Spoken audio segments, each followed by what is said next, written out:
राजधानी दिल्ली। रात के 12 बजे थे। रात का सन्नाटा। और अचानक दिल्ली, मुंबई, नागपुर में चारों ओर फोन की घंटियां बज उठी। राजभवन मौन था, संसद मौन थी, राष्ट्रपति भवन मौन था। हर कोई कश्मकश में था। शायद कोई बड़ा हादसा हुआ था।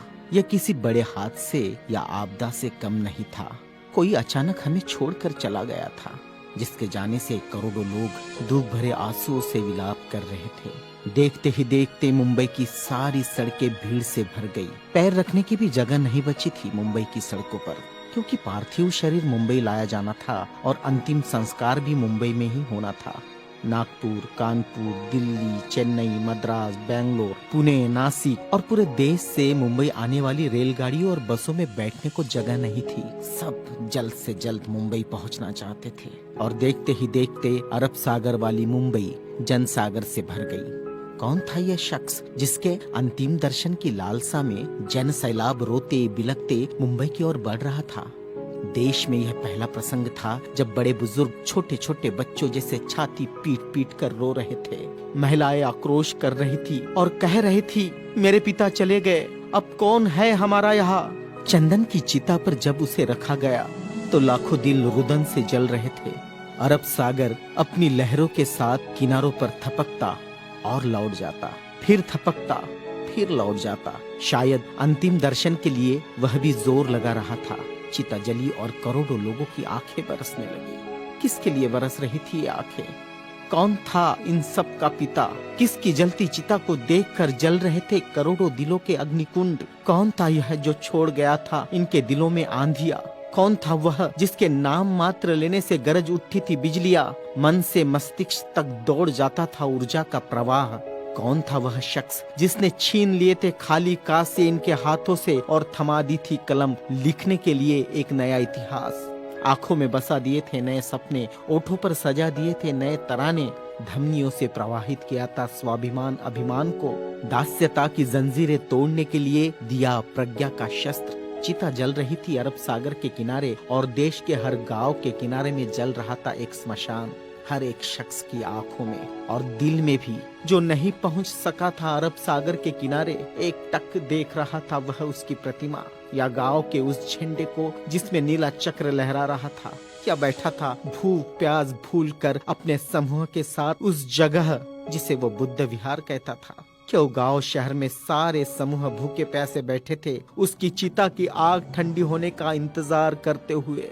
कौन सी आग थी जो वह लगाकर चला गया था?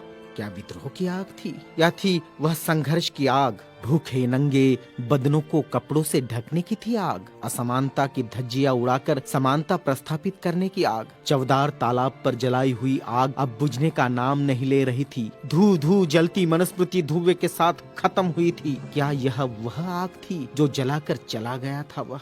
सारे ज्ञानपीठ, स्कूल, कॉलेज मरुभूमि जैसे लग रहे थे। युवा युवतियों की कलकलाहट आज मौन थी। जिन्होंने हाथ में कलम थमाई, शिक्षा का महत्व समझाया, जीने का मकसद दिया, राष्ट्र प्रेम की ओतप्रोत भावना जगाई, वह युगंधर, वह प्रज्ञा सूर्य काल के कपाल से ढल गया था। जिस प्रज्ञा तेज ने चेहरे पर रोशनियां बखेरी थी, क्या वह अंधेरे में गुम हो रहा था? बड़ी अजीब कश्मकश थी। भारत का महान पत्रकार, अर्थशास्त्री, दूरदृष्टा क्या दृष्टि से ओझल हो जाएगा?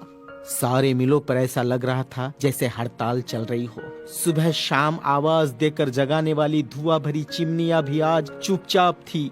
खेतों में हल नहीं चला पाया किसान। क्यों? सारे ऑफिस, सारे कोर्ट, सारी कचहरियां सूनी हो गई, जैसे सूना हो जाता है बेटी के विदा होने के बाद बाप का आंगन।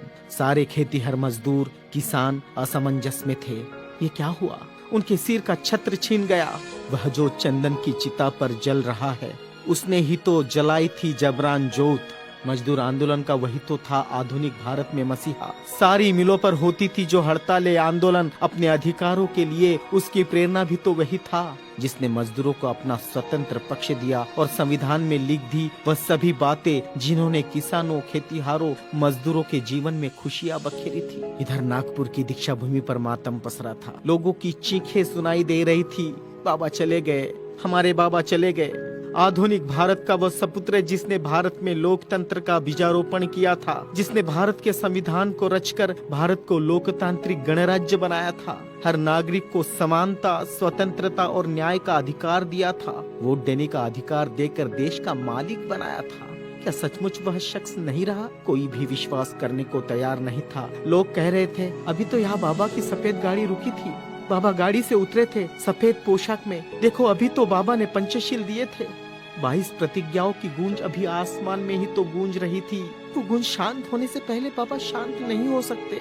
भारत के इतिहास ने नई करवट ली थी। जनसैलाब मुंबई की सड़कों पर बह रहा था। भारतीय संस्कृति में तुच्छ कहलाने वाली नारी, जिसे हिंदू कोड बिल का सहारा बाबा ने देना चाहा और फिर संविधान में उसके हक आरक्षित किए, ऐसी माँ बहनें लाखों की तादाद में स्मशान भूमि पर थी। यह भारतीय सड़ी गली धर्म परंपराओं के मुंह पर एक जोरदार तमाचा था, क्योंकि जिन महिलाओं को स्मशान जाने का अधिकार भी नहीं दिया, ऐसी 3 लाख महिलाएं बाबा के अंतिम दर्शन को पहुंची थी, जो अपने आप में एक विश्व विक्रम था। भारत का यह युगंधर, संविधान निर्माता, प्रज्ञा तेज, प्रज्ञा सूर्य, महासूर्य, कल्प पुरुष नव भारत को नवचेतना देकर चला गया। एक ऊर्जा स्रोत देकर, समानता, स्वतंत्रता, न्याय, बंधुता का पाठ पढ़ाकर, उस प्रज्ञा सूर्य की प्रज्ञा किरणों से रोशन होगा हमारा देश, हमारा समाज और हम। और पूरे विश्वास के साथ हम आगे बढ़ेंगे हाथों में हाथ लिए, मानवता के रास्ते पर, जहाँ कभी सूर्यास्त नहीं होगा, जहाँ कभी सूर्यास्त नहीं होगा, जहाँ कभी सूर्यास्त नहीं होगा।